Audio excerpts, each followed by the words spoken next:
5 years ago, my mom started dating a guy she met on a dating site. That part is fine.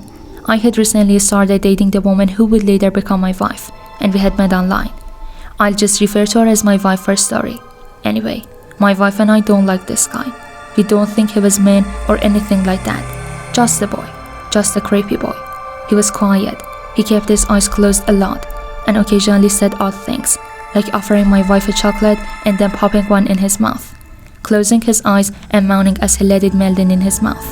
One time, my wife and I were visiting my mom, but she got called into work, so we waited at her house. Her boyfriend was over, but he spent the entire several hours just hanging out in his bedroom with the door closed.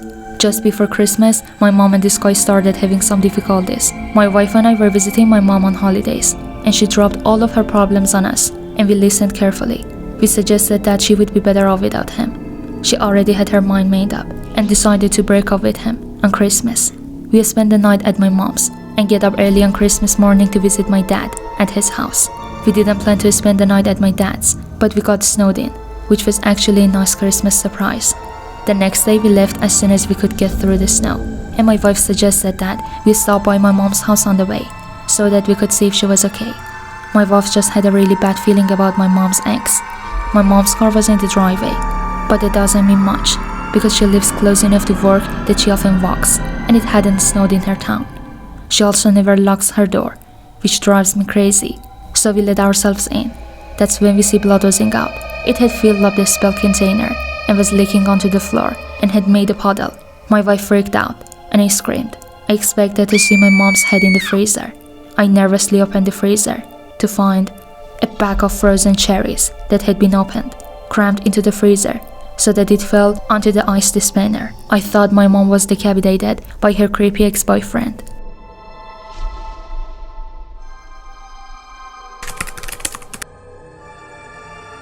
Four years ago, I lived in a large farmhouse that was converted into 2 apartments. The house was known as the old boys' home. It was used to house boys with some issues, but was closed due to allegations of molestation. Anyway, I was living with my boyfriend and 2-year-old daughter at that time. My bedroom had a large fireplace that had been boarded up and painted over. I decided to push my bed up against it.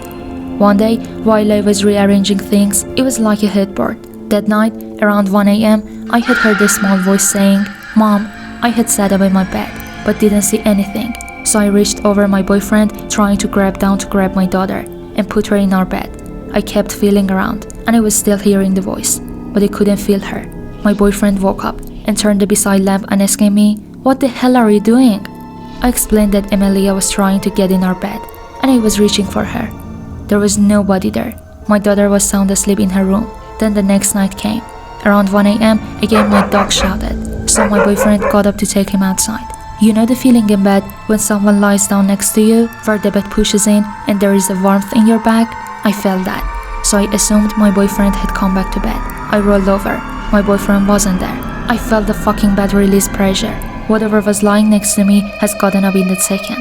I moved my bed the next day to other side. I never had another incident in the 2 years I remained in that house.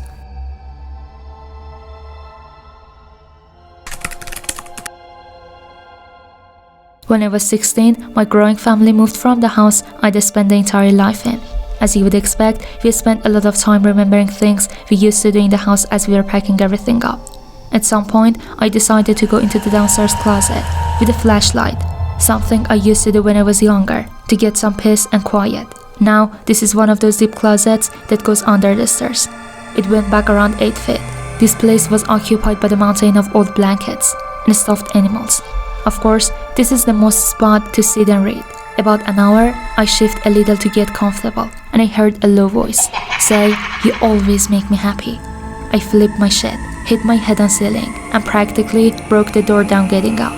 After explaining to my family why there was no color left on my face, I went back to see what it was. It was my stuffed little bear from when I was 4 or 5 years old, that I happened to lean in just right to press his belly. When I was pressed the stomach again though, nothing. This poor bear I hadn't played with since I was a toddler used the last of its power. Its dying breath told me I made it happy. You make me happy too, little bear, when you are not making me piss myself.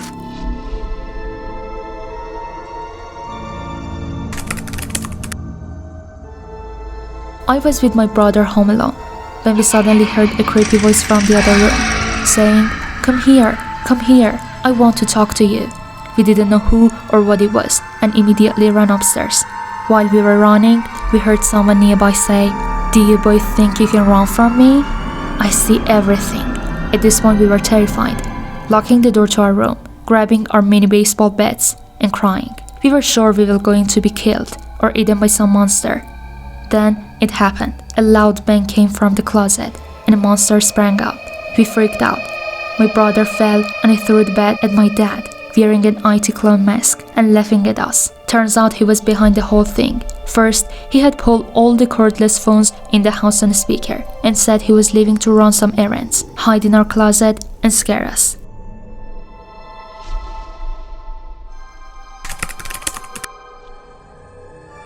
A few years ago, I went to a Christmas party.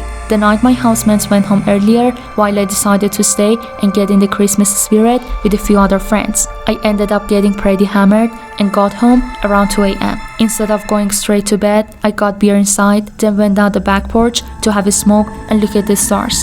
I was outside a couple of minutes when I see the light go on in the kitchen. My housemate comes out and look at me out the back. I thought he was going to come out and get a debrief on the rest of the evening, as there were some good laughs we hadn't relevant to this. He just gets the glass of water and goes to bed. I finish my smoke and beer, and so do I. The next morning we are rehashing the previous night, when he mentions getting up and seeing me having a smoke out the back. "Who came back from the party with you last night?" I give him a sideways look and reply, "No one, bro. I was out there alone." He said, "There was someone out there with you, behind you on the porch, when you were looking inside waving. I didn't come out because I thought it was some random friend from the Christmas party. Couldn't be bothered making introductions." He stands by this version of events. Whoever it was must have been standing close behind me the whole time. I saw no one and heard nothing. Make me horrified when I think about it.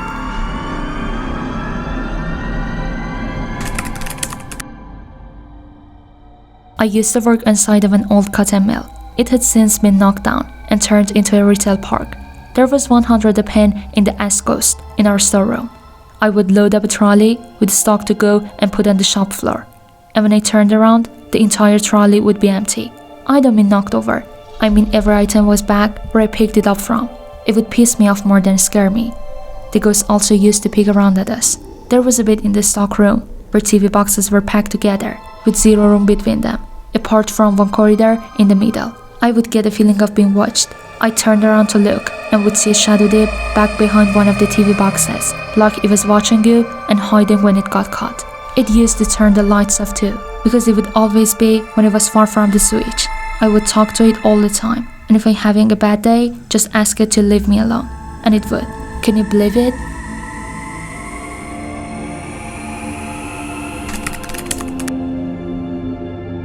My uncle used to have a typewriter in his house, but not any ink for it. I would sometimes tap on the keys and pretend I was writing a story, but get told off by my uncle. One day, while my grandmother was sick in the hospital, there was something strange written on the typewriter. It said 15 month in dark red ink. I checked to see if the typewriter had any ink left, but it didn't. I took the paper out and threw it away, since I was 10 at the time and thought it was a joke. That's how long my grandmother was alive for, 15 months. Sometimes I see my name written on it. My uncle, aunts, and cousins don't remember and think it was from when I used to play with.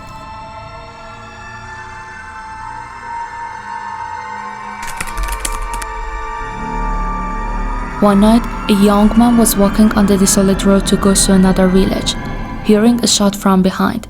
His feet stopped. "My child, listen. Just go ahead carefully." When the young man turning, he saw an old man. In confusion, young man asked, "But why?" The old man replied, "You don't know. Some teenagers murdered one trade-passer." Hearing this, the young man asked in surprise, "Killed a trade-passer?"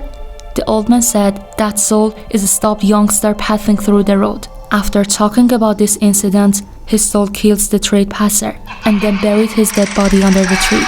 The young man asked with great surprise, "How do you know about all this?" seeing a bitter smile on the old man's face. Now the young man's legs were shaking up.